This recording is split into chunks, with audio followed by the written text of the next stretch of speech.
Welcome back to your Feel Good Breakfast Show. It's Expresso right here on SABC3. Now, for years, knitting has been associated with something that your granny does. But Stephen B has taken the hobby to a whole nother level by incorporating various materials and styles into the craft. So much so that he's been called the rock star glitter knitter. Stephen B is here this morning, of course, to show us what he's done and, of course, how fabulous he actually is. Stephen, so good to have you on the show. Thank you. It's such a pleasure to be here. You are amazing. So when I look at what you create, you definitely have taken knitting to another level. But how did that decision how did it come about? Well, I've done it since a young child. Yeah.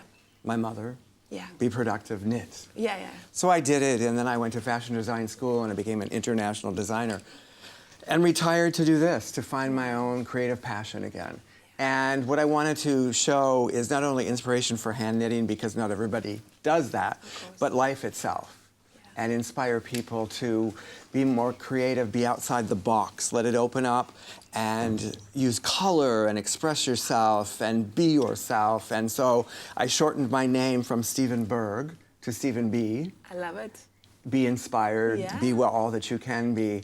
And it makes for a much more enjoyable life, pastime, hobby, and I've turned it into a profession. I love it. Like what I'm looking at here is certainly very incredible, but also highly unconventional. And you use very unconventional materials in your knits. I've heard you use videotape, cassette tape, bungee cord. All my favorite bands from the 80s. How do you actually incorporate this into a garment? Well, I look at anything continuous, and it could be knit, so I combine it with yarns, and this is sponsored by Mohair South Africa, which is a nonprofit that promotes mohair across the world. They brought me here to talk about the use of mohair, so I combined African mohair with American 80s rock and roll. Amazing. Now, I know you've been touring through South Africa. What have you gleaned so far from our knitting community here about what the state of knitting is in Africa?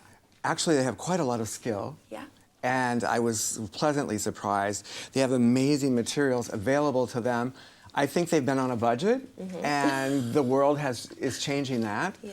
The international market is much more advanced as far as the US and Europe, but they're going to meet that, and I can see a change already, and hopefully my pilgrimage through the countryside has helped to do that. Wonderful. Okay, so I don't know if I'm ever going to get this chance again in my life, but is it possible for me to maybe try on a Stephen B creation? Absolutely. And you actually tell me how it was made? And scarves, and this is taking mohair and angoras and 12 different yarns, and you can wear it as a vest, but I'm going to put it on to you. Are you going to put it on? A shawl. Yeah. You wear it through, you can pull it through, and you drape it. Oh, wow. And you can pull it to either side. Oh, gorgeous. And it pops the color. And look at it, it's perfect for the lips. It's amazing. The I lip color absolutely right on, love right? This. It is perfect for the lips. It goes. And I like.